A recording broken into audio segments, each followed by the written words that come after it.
That could have That's gone. cool, eh? That could have gone two ways. Yeah. We get a lot of that here. Yes. Where you have to be really patient and kind of dig a little bit deeper to find out what's sort of driving this sort of behaviour. Welcome to Fika's Focus. Voices leading change. All right, awesome. So we're here with Paora, my good mate Paora. It's a cool journey. So obviously being connected through our good mate Andre. Yep. And I'm really appreciative of my time I get to hang with you, with the IBA crew. But you are a fascinating guy for me. I always learn something from you when I catch up with you as well. And so it's cool to have you on the podcast, brother. Oh, thanks, bro. Yeah, and well, likewise. I always say to the kids, you're going to like Ray because he always, every time I think this must be about the 14th or 15th time. I know that we're into our 15th intake, and you've been there just about every time. Yeah, I think I missed one intake. And so, and you've never been the same, and yet you've got the same backstory, which is just awesome. Because I like them to hear that backstory with you, because and for you to be now in the position that you're in, to be able to, provide advice to our kids is wonderful. So, and it's a privilege. I mean, it's a huge privilege of mine, and I think part of it is just the reality is I had people, and when I was going through those years that these kids are in, that really stood up for me. So to be able to do that is important to me. So, P, let's start first. Learning French. Learning French. Yeah, studying French. Tell us a story, because I think that's such a cool story. Okay. I think I was always good at school. Yep. And at learning. So sorry, brother. Where are you from originally? Okay. Yeah. Okay. Kapai. Ki te taho taku whaia ko te arawa te waka. I whakatipu ake ki whakarewarewa. So I was raised in whakarewarewa with my koro when my mum and dad separated. So mum took us 4 kids and we lived with our koro and my older brother and I. In fact, I've got many cousins. Mum was one of 16. We're the only ones that actually knew koro, spoke to him, had him take us out at night with the hands on the shoulders to karakia to the sky, all that sort of stuff. So all our cousins looked to him, my older brother and I, he's the tuakana of the whole, whole group of whānau. And raised there at Whakarewarewa for a few years, and then mum met her next husband, who, it's an interesting story, he was not only 10 years younger than mum, but a Dutchman. And so we were raised by Jake, and Jake's in his 90s now. Right through, I guess, towards the end of my life, he was really good with her and treated her beautifully, until she passed away. And since then he's been married a couple of times, but they had 4 more boys. Right. So I've got one of the boys died when he was a baby. But I've got 3 younger brothers, all in their 50s and 60s now. Yep. So you can guess how old I am. I'm 76. Well, no one will guess that looking at your skin. 76 this year, bro. You're the best looking 76-year-old I've ever seen. So not much I can do about it. So whatever. Right. Okay. But my dad is ko no kawhia taku papa, ko tainui tōna waka. And I didn't really have much to do with that tainui side, but I was raised in the Waikato, so very used to tainuitanga. But my koro that I mentioned was actually Tonolfo from Waimā. No, that's where his grandfather was. So his grandfather was Mohi Tāwhai, who was one of Hone Heke's cousins. They knew him as the peacemaker, and when Heke and his mob came through into Rotorua, all Ngāti Whakaue, which is, or Hinemutu, they all went on to Makoia and, paddled around and took pot shots at each other, and then they sued for peace. And what Ngāpuhi would often do is they would take a lot of the young women to marry off to suitable men up there to prevent more attacks. So my tupuna from Te Rangi Te Aorere Marae, which is just by the airport, she was taken and she married to Mohi Tāwhai, So the whakapapa goes, Mohi Tāwhai, Hone Mohi Tāwhai was one of his sons, who was one of the first 4 Māori MPs. Hone Tākare Tāwhai was his son, Ruapo Takataka was his son, and that's my koro. So, and what they did was they tonoed for him to bring up, they brought him back to Te Arawa because there were no more male heirs who they could sort of, because we had a lot of land shares around Rotorua. Yep. So he was brought back for that purpose. And interesting guy, you know, he was at 18, he went to England with a kapahaka group, and the first Māori film ever made was the story of Hinemoa. Yes. You know the story of Hinemoa and Te Tānakai, and because of our Ngāti Whakauwe links, although at Whakarewere that's Tūharangi Ngāti Wāhiao, actually through our tūpuna line we're actually Ngāti Whakauwe, and so our koro Ruapo Takataka was that first actor, you know, was acted as Tūtanakai. So, and he was actually he was raised on Makoia. Oh, yeah. And I even so before it disappeared, I did the taiaha training up when I was a kid. My brother also did with Mita. So I did the taiaha training out there. Yeah, me too. My brother did the taiaha training out that way too. In fact, my brother, he won. He was far more talented than me. He won the, you know, like the best overall from the training camp. He won a beautiful taiaha from there. Right. So we've got that kind of link in that space. I think we're probably both sent there because we were mischief, but a cool experience, Makoia. And a lot of people don't get to understand the actual natural beauty of what Makoia is. Used to bathe in the pool. Fantastic. At the end of the day. It was actually pretty amazing. Especially after hours of doing 2-3 hours. Yeah, you needed a day. You needed it. Yeah, for sure. No. Oh wow! So I just heard though about one of the first Māori MPs there, and then obviously there's a lineage here of your whakapapa of learned and exceptional people. So, you know, talking to that visit into England, and then what was the purpose in that visit of that kapahaka? I think it was just, you know, one of the early groups that went to England. I can't. It would have been about you know, maybe post World War One. Yes. It was just to kind of go and show, but. It was I think they were basically a Catholic group, because I know that Father Bennett, because I've seen photos of that group that went, and he actually married one of the ladies. I know, must have been before that. I can't remember. I may have this wrong. I'll have to check my facts, but I know he married one of the ladies in that group. She was one of the Rogers family, and they come from Te Tānakai line. Yes. So we come from the older brother of that line. Yep. And when he went away to war, that's right, she thought he wasn't coming back, so she married again. And so he came back, and where's my wife? And so he and his cousin went over to Matata, and they'd heard about these young women over there, and they picked 2 sisters.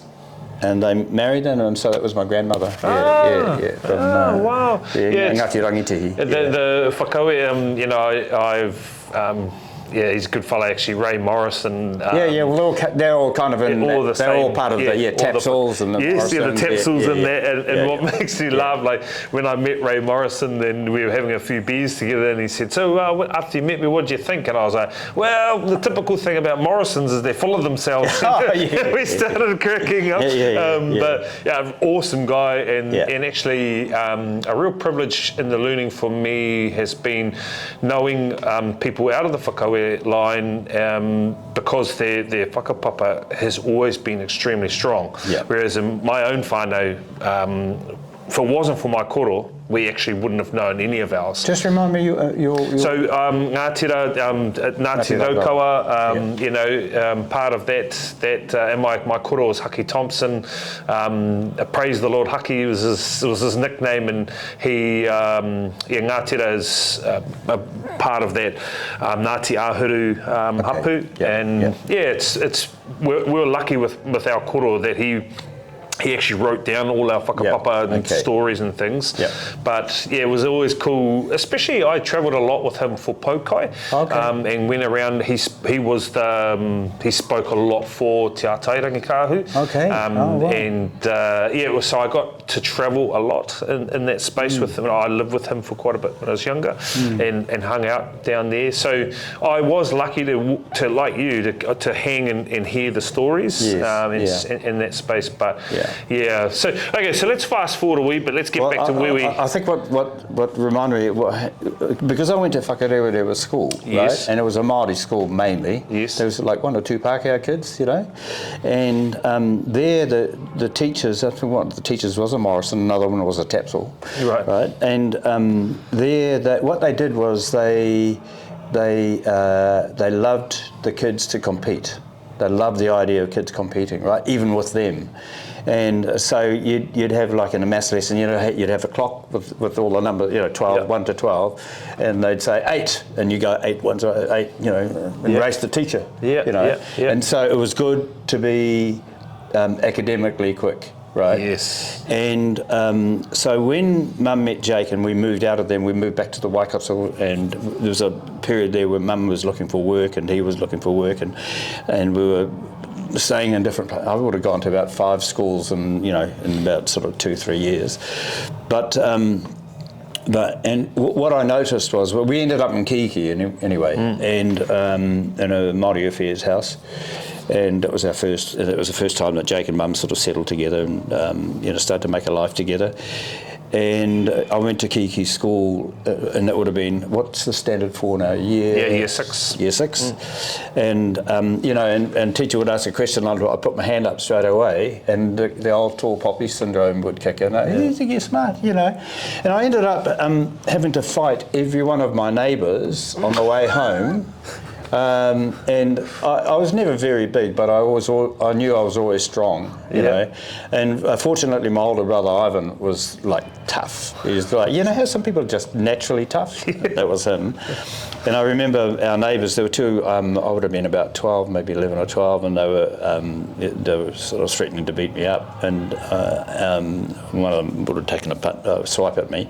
They were a year or 2 older than me, anyway. And he came home and and he chased both of them, gave them both a hide, and the mother upset, and they'll call in the police, all that sort of stuff. But it was really good. And that brother, he's still alive, he's 78 now, he's a Wing Chun master. Oh, wow. Yeah. Oh, wow. Yeah, and he's a dangerous weapon, but even at 78, But that, the idea of poking your head up above the parapet, if you're too clever, was frowned upon. So I kind of went quiet, really, and I just did my thing, at intermediate school. But I was always in the top class. And so what? Kiki Primary. Kiki Primary, Te Awamutu Intermediate. Te Awamutu Intermediate. And then I went to Te Awamutu College. Yes. And it wasn't really until and I was in the top class then, and of course, because this answers your question about French. If you were bright, you had to do either French or German. And you had to do Latin, right? So I did Latin and French as third and fourth form, and I was kind of like okay, about halfway down the class, a class of 30 of the brightest kids in that school. And then I remember in the fourth form we had an IQ test right through the school, and I topped it. And after that, I was kind of like really surprised. Oh, I can be okay. Yes. So after that, I really sort of got into it, and and sailed through school, and was head boy, General Excellence Cup, Ngārumu Scholar, and that was great because I would never have gone to university if I hadn't won a scholarship. We were just poor, and we were just. And Mum and Jake were working. So my typical year 13 Saturday would look like this. Go with Jake, because we had a fruit and veggie shop, which was kind of, which he bought. It was struggling, but he had the year before that he bought this. We had a old 39 Buick, big white one, I remember, and he made a trailer for it, and we used to hawk vegetables, fruit and veggies, and we helped him with that. And I think he was working 2 jobs at the time, and then he bought the shop that was really run down, and Mum and us kids worked in it. And then so my Saturdays would look like this: arrive at the shop at 7 in the morning, help Jake to load up the truck while he went off hawking vegetables in some other place, run the shop by myself till 1 o'clock, close up, bike up to the school, up to Te Awamutu College, play first 15 rugby, right? Do all the speeches, if I had to, if it was a local game. Otherwise, I'd come back, help him unload the truck, 5 o'clock, bike home to Kiki from Te Awamutu, and that was it. That was my regular Saturday for. If you don't know, it's a big years. bike. Yeah, for 2 years. It's a very big bike. And what that, when I reflect back, that's where I've got my work ethic from, and it was never really, money has never been a big driver for me, Ray. It's always been about, I've always been, like you, a curious sort of person and always wanted to know stuff, and whatever that stuff looked like. So from school I was able to go to Waikato University when it opened, and believe it or not, in '66 there were 5 of us graduated, 5 Māori, I mean. Wow. Hey? Yeah, wow, you think about that. Yeah, so one of the first 5 Māori to graduate at Waikato University. And so that was, when I reflect back, that was a real feather in my cap. And then and because a lot of us were uncertain about what's this degree going to be worth from this new university, because they had the school systems then, but what I see now was what they were really trying to do was to create these kind of neo-Renaissance people, who had a broad scope of the world and a broad understanding of how the world works. So you had the geography. So you had to do. So I joined the School of Humanities, but you had to do some social sciences stuff as well. And so you might be in your first year here, but you do 101 human behaviour. And then in the second year you do 101. Whatever other science stuff you did. So, and I've always been really great because they couldn't do that. I think after about 3 or 4 years, they found it far too complex to keep that school running as the place grew, and they stopped it. And then they just said they turned out to be just like an ordinary university, where you choose your subjects or they have your schools and stuff like that. But I'm really grateful for that because it did satisfy my curiosity for a really broad-based knowledge of philosophy and I was always good at English, and I know my final exam I got really lucky. I had a Time magazine, and I was reading this article as I was walking up to the exam on theatre of the absurd, right? That was because that's a kind of a French thing. And when I got to the exam, the exam question was theatre of the absurd, and I just read the latest Time magazine article. I just got and I topped the exam, And I thought, she said, "How lucky can you be?" So I mean, they say you make your luck, but I have been lucky, So anyway, a bunch of us decided we'd go to Auckland, so that's why I did my masters, and I went to the English department and said, and they said, "Yep, you can certainly do it here." But you're going to have to do it like a thesis 1 year, and it's 5 or 6 papers the next year. And I don't want to stay another 2 years. And I was only young then. I was only 21 when I did my masters. Right. I think I turned 21 that year. So I went to the French department, and they said, "Yeah, you can do it all in 1 year, but you've got to do 8 papers in a mini thesis." And I said, "Yep, I'm out of here," And that's that. So that's answering your French question, how come? And so what interested me about those papers was that a lot of it was around art. I've always been kind of interested in art, right from the word dot. I've got a room in there, one of our rooms in there, and I, just for fun, I did, I made I'm going to get it sort of designed properly, but I looked at the history of Western art, and where did art come from? Really, you answered that question. So from caves, right through, and then working all its way through to modern day art and contemporary art. And so I've got a whakapapa of that, and I also did the same for music, Western music. So it's on the back walls there. So those are the sort of things that I like to do. I like to, like have a bit of a dabble, and then so when the kids, they talk about like today, they're all into rap, and I say, where that. When that started, or where it started from? And they go, no. And so, where do you reckon it started? And they go, like 5 years ago. And I go, come and have a look at this. And they say, it's 1970? 5 years ago? Yeah. And they kind of get, and they go, whoa. It was in that time. Was that Grandmaster Flash? Probably. That window. Yeah. I wasn't even listening to that. Like, I was the Beatles and Hendrix. And But, that's answered your French question. The curiosity piece, though, and you've touched on two key points about yourself in your own life, and that's where I think we get on, but also where we know this could really go a long way to addressing what we see in an educational forum today.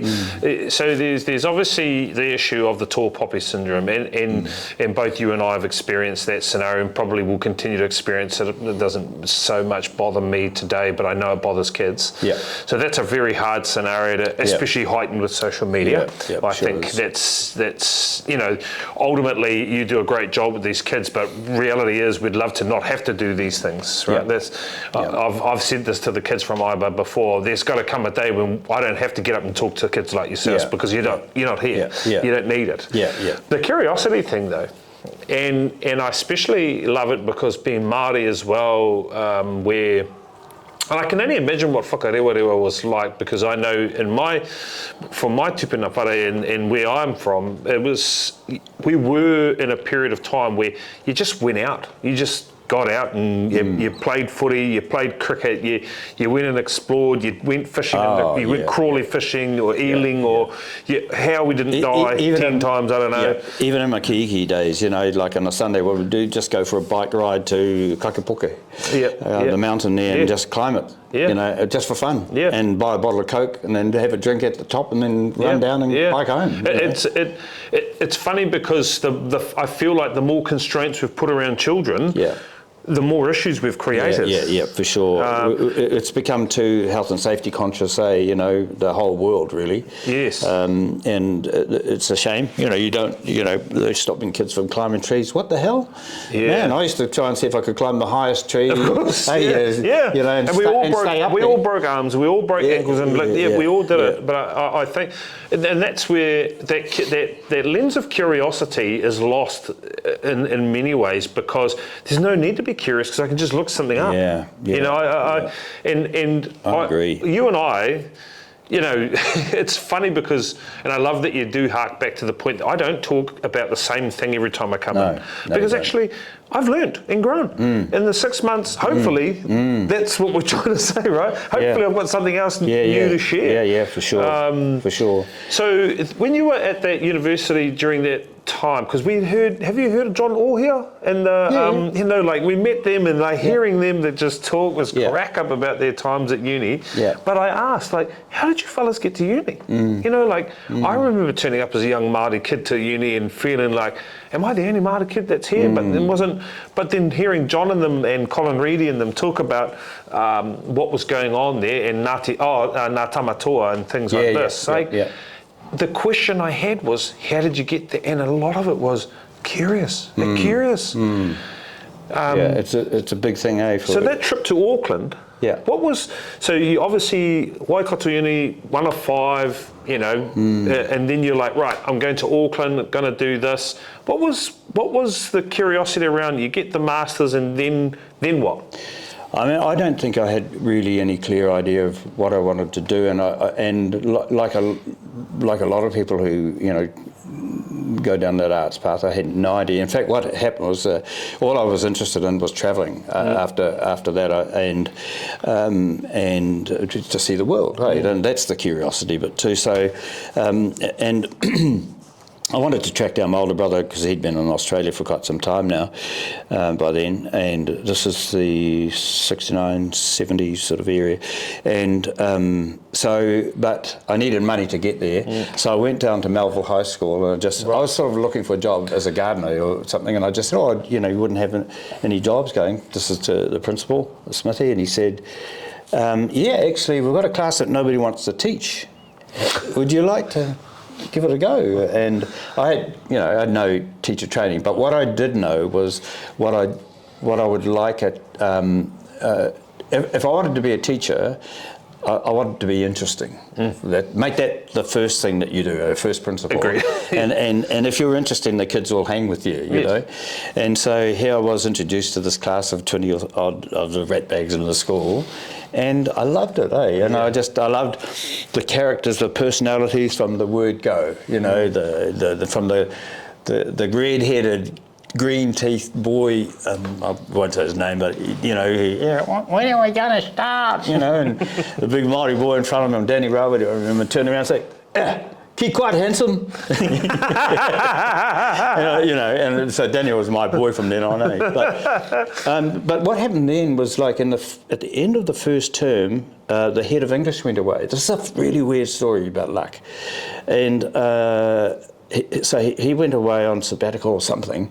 And so he left a year 13 English class and a year 12 English class. And 2 year 12 English classes, and they had nobody else to take those classes. So the principal said, hey, look, do you think you could teach these classes? And I said, yeah, and that'll be full time, right? And so I did, and I just kept the same principle. I just, I knew Shakespeare, I'd studied Shakespeare, so I knew what's a fun way of teaching Shakespeare for them, pushing them around and, putting a hat on one to, you're Polonius now, mate, and just, his daughter was in the year 13 class. One of his daughters was in the year 12 class, and his son was in my year 3. I also picked up a French class. Yes. And his son was in there, and they were all going back to that. So, this fellow's all right. And so I kept the job.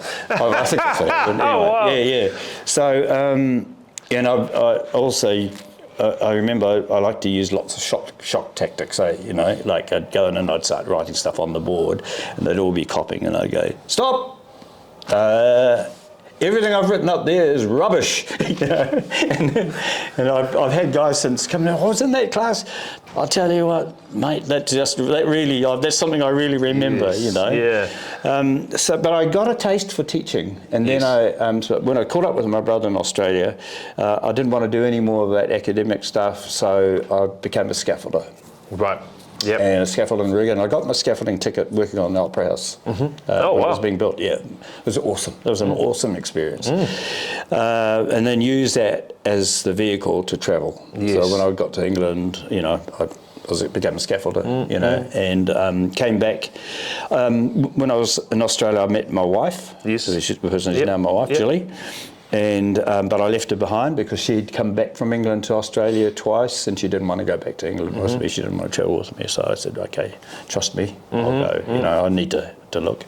I didn't stay as long as I could have. I obviously wanted to get to France, but it was kind of heady days, on your own, and just curious and looking at all these different things. And what year are we talking here? That was from 71 to 73. So Vietnam Wars. That's right. And so, that's right. Some big political things going on. Yeah, there were because when I was in Kiki, I had a singing group. Yes. I eventually moved from Catholicism to the local Presbyterian church hall there in Kiki, and there were the minister's 2 daughters were both good singers. My sister was a good singer, and I had a couple of other mates, who were okay, and another Māori boy, Bill, and so we formed this group, and we would go, we would sing at Waikaria Prison, Tokoro, all these different places, and just to get a little bit of confidence. So that was my first foray into music. I was learning guitar pretty well. These are my guitars here. I've got guitars at home all over the place, and I'd been playing guitar since I was 8. So and when when music really exploded in the 60s, I was into. I've got a book at home, believe it or not, that. So when I was in year 12, I used to listen to the radio, and then I'd copy in really neat handwriting all the words that I could. And the next time I heard it, I'd write it again until I had all the words of the song, and I'd learn that song. So I've got all the hits, that were really good. Was really good music in the 60s, and with this one book which I've still got at home. And then when I came back, I joined a jazz group. The lady I got interviewed, so I formed a jazz. It was a jazz trio. First of all, the woman who was on the keyboards was the music teacher at Church College at the time. Oh wow! Yeah, Shirley Ferguson, absolutely brilliant musician, great voice, and I could fiddle around a bit. She said you were in, and we had a drummer, and then she brought his son George in, who's now probably one of the best known musicians in Brisbane.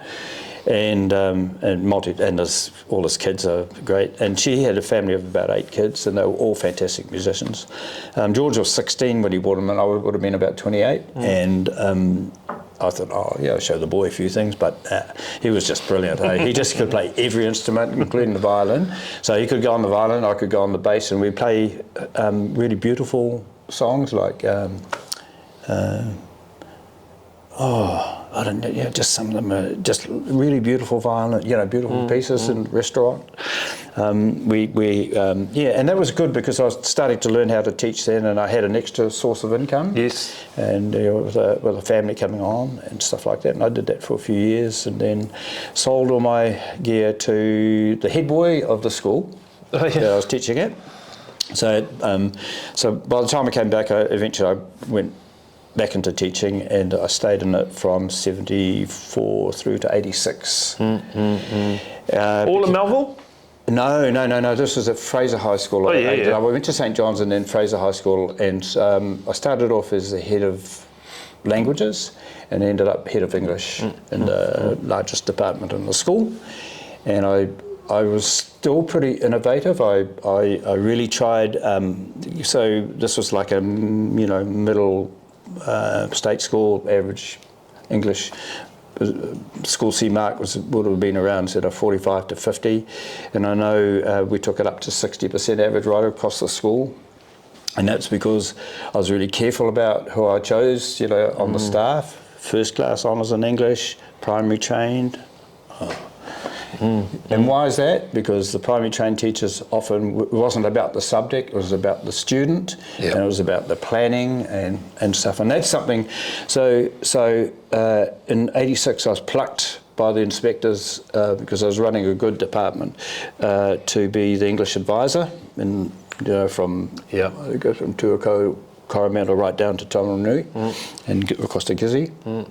And so I was able to kind of, and also by that time I was leading the School C marking panel. And I did that for about 10 or 12 years. And I got so good at it that in the end I was marking the guy that set the paper, because they have to actually mark papers as well. So cut into that because we're talking about, I guess, essentially to give people, it's like an ERO, but it's not. Like it's it was pre-ERO. And I think it's real interesting in my experience now. The mandate of ERO, I think, has shifted drastically. So I've heard. And I always, my first ERO experience was in 2005. And they come through, and they actually spent time with us, and they were actually interested. And I don't know if it's because in 2005. This was in 2005. Right. And actually, my tutor teacher, my associate teacher, Jan Whaley, her husband also worked. No. Yeah, David. Well, Dave and I started together at ERO. Yeah. Oh, wow. Yeah. No, we were colleagues. So Jan, his wife, was my associate teacher at that time. And I remember coming into ERO because all the stories from uni, all the stories from uni was terrifying. Yeah. And I'm trying to think. Well, I was one of those beasts. Because in fact, what happened was I joined ERO after the inspectorate. Yes. And I thought it had all the worst qualities of being an inspector and none of the good ones. Because when Judith Aiken took over, we weren't allowed to give advice. Yes. We weren't allowed to say, hey, Ray, how about you go and see this person over here? You know, we'll pay for it for you to go there, and you can learn a little bit more. Yeah. And I thought the first model was really good, and then it was changed, and I was out of there. I got out of there. Well, the fascinating thing about it today, P, is that it's like, in the arguments I've had with them, because I'm like, you're just checking the checkers, man. I've got young teachers here. They're thirsty. Yeah. And you're walking in, and it feels like you're in a fishbowl, and these people are just walking around the outside like you're the zoo attraction. And then they don't communicate any of the marking with you. And I said, guys, like, are there better ways to spend money in education than this? But you think about David. That guy, man, it was cool, energy. Irish guy, the energy, and he'd come in and he actually, off the cuff, would actually say things, you know. Well, that was me too. And David and I actually did a lot of reviews together. And enjoyed each other's company as well. Yes, good sort. But so was Jan. And I mean, she taught me a lot. But in that essence, in that time when you really, because you feel like, just like IBRA, I guess, you want to have major impacts in children and on outcomes and all that. But I just think sometimes adults get in the damn way, you know. And that's why these systems and processes. Over people and feelings and common sense. And that's been, I think, why you and I always continue to connect. And Andre, actually, I love this about him too. We were, as an educator, he was also very like, I'm not doing that. That's silly. Kids don't need that. I'm going to do this. And I've always said the reason I left teaching is because I was probably going to end up getting fired. Because it was just ridiculous, some of the stuff. But I think when we have stories of children, and it's like we want kids to just be thirsty to know what. I had a kid, Matthew Donderwinkle. One day I walk in and all the pens are pulled to bits, right? And I look at him and I know Matthew, so I don't say anything. I just look at him, and then I say, "What's going on?" Only 5. Oh, I was trying to figure out how the button pops up. I said, "Oh, okay. Yeah. Did you figure it out?" No. I said, okay, so I went and got another packet, and we pulled them to bits, and we figured it out. We figured out the mechanism. You know, the little, I don't know if you remember, it was a triangle pen to help with pencil grip. And, you know, it had the mechanism, and you'd press the button and then flick it up, and, you know, we figured it out. Now, I could have walked in and given him a blasting. But he wasn't snapping them or anything. He'd literally popped the pieces out and trying to figure it out. That could have gone 2 ways. We get a lot of that here. Yes. Where you have to be really patient and kind of dig a little bit deeper to find out what's sort of driving this sort of behaviour. But here's the thing about ERO that I did love. It was for the first time I was working with experts in early childhood and experts in primary school teaching, right? Because I was always secondary. And I thought that was an amazing experience for me, even though I only sort of lasted not quite a year because they downsized in that first year and I put my hand up to go. I loved that idea, and I really, really appreciated in particular the early childhood teachers. That's why I'm sort of so grateful to know you and the business you're in, because I learned stuff. I learned some really fantastic stuff about human behaviour at a really young age, because when you're dealing with old ones, they're formed. A lot, that is it. Down here, it's basics, the basics of learning. They're formed by adults. I think we've got to acknowledge that.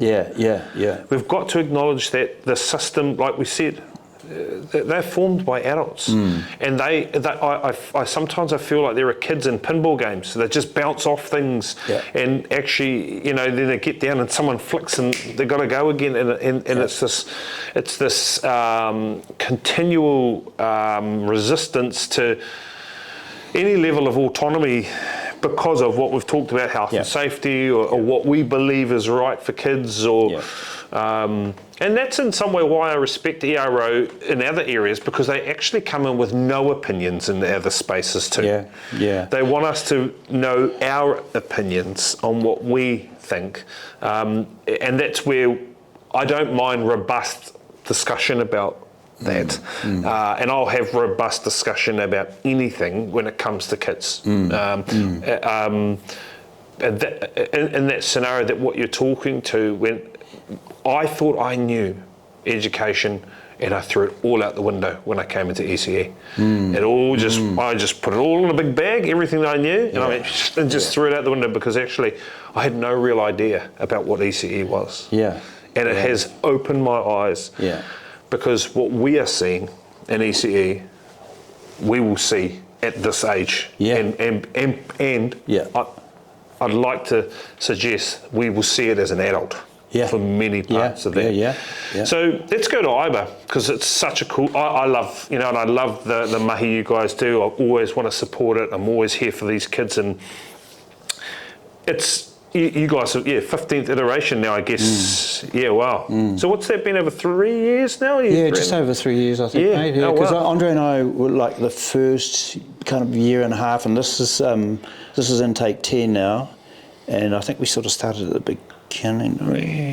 It's 3 and a bit years. And I think so.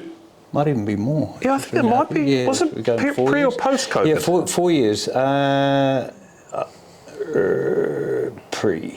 It was. Pre-COVID. Because we started the TBA in here, Henry and me. Yes. In this room when all this was quite different, and we were rebuilding that other gym down there. That's right. Remember? Yes. By the waka down here on the main street. And I remember Andre. Should I give up my job? He was really anxious to know that he had a contract and stuff like that. And I could see that he's a guy with a lot of energy, and and he was just great to work with. But I became out of the fact that the TBA was set up, the Tauranga Boxing Academy was set up for 9 to 16-year-olds who are at risk, right? And whatever that means. But Craig was saying, but where do they go after, when they leave, can going to a gym twice a week actually have any level of major impact, profound impact? And the answer is yes, I think. Because I've seen they have another program in here called the Ainga program, which is for we just saw the Ainga program happening. And like a lot of those kids, when they first come in, they're pretty shy, and at the end of the time that they're here, they're loving it. The fact that they're meeting other Pacific Island kids from other schools, they're a lot more confident. They're doing, they're celebrating their culture and their cultures, because the Pacific Island cultures as a whole, and it's amazing. I just love it, and they're twice a week. So obviously, so what we. The IBA thing is from 16 to 24, and we don't get very many in the 20s now, because a lot of the issues for the kids are around that 15, 16-year-old, and they're the most difficult to place in employment.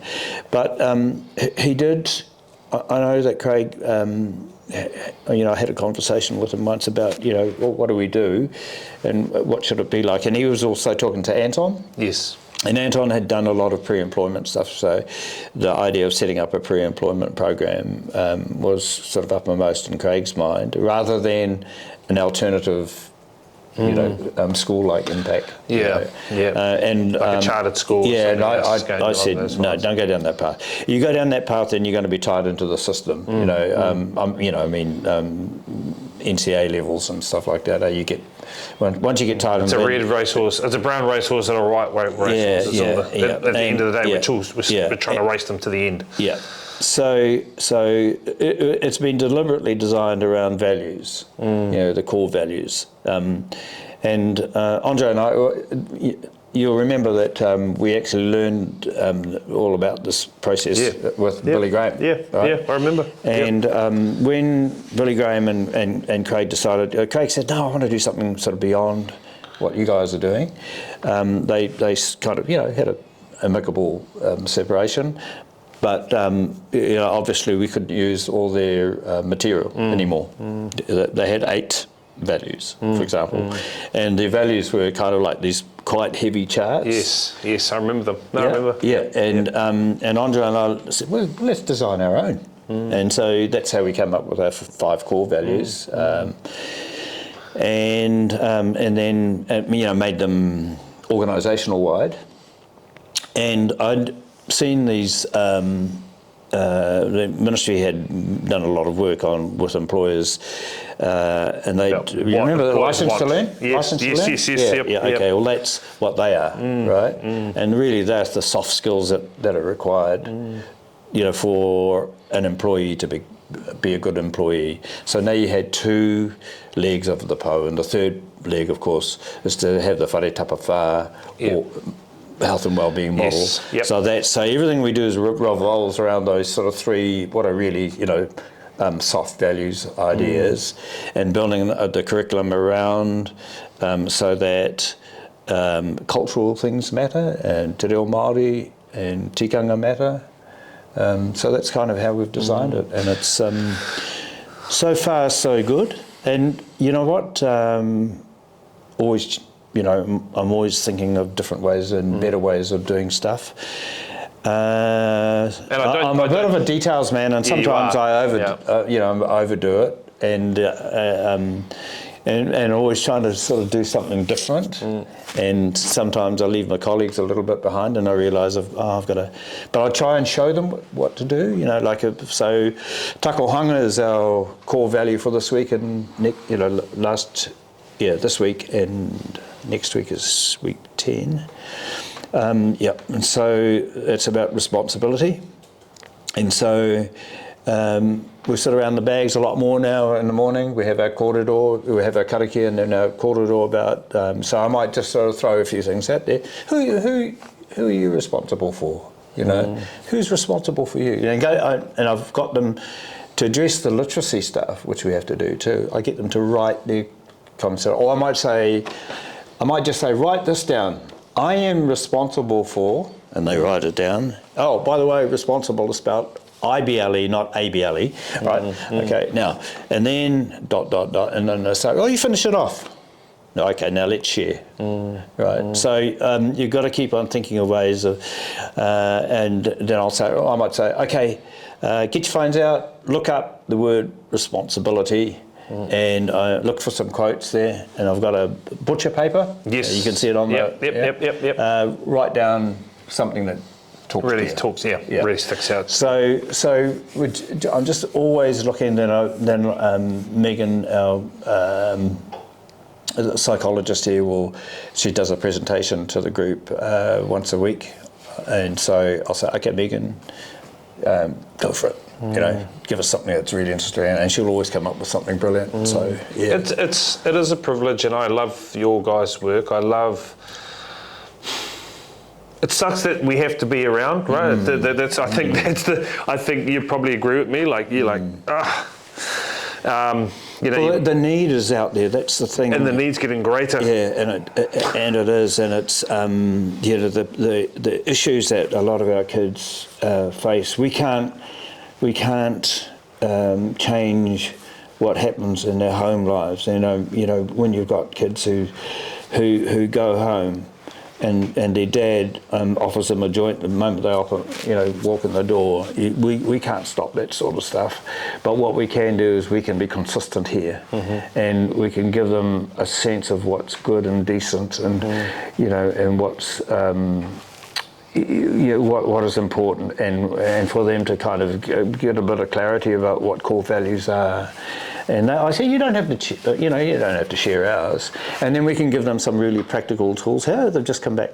We can give them some really practical tools like writing CVs, and I'm showing them a format for a CV which I've designed because I know what CVs are like. You get professionals to do it, and they look great, but then they can't talk to it. They can't manipulate it. You want them to be able to grow their CVs and drop stuff off, and so I'll look at that. So we looks like they've had fun. Got all balloons that come in, so they've just come back from the field days. Yeah. So the idea is to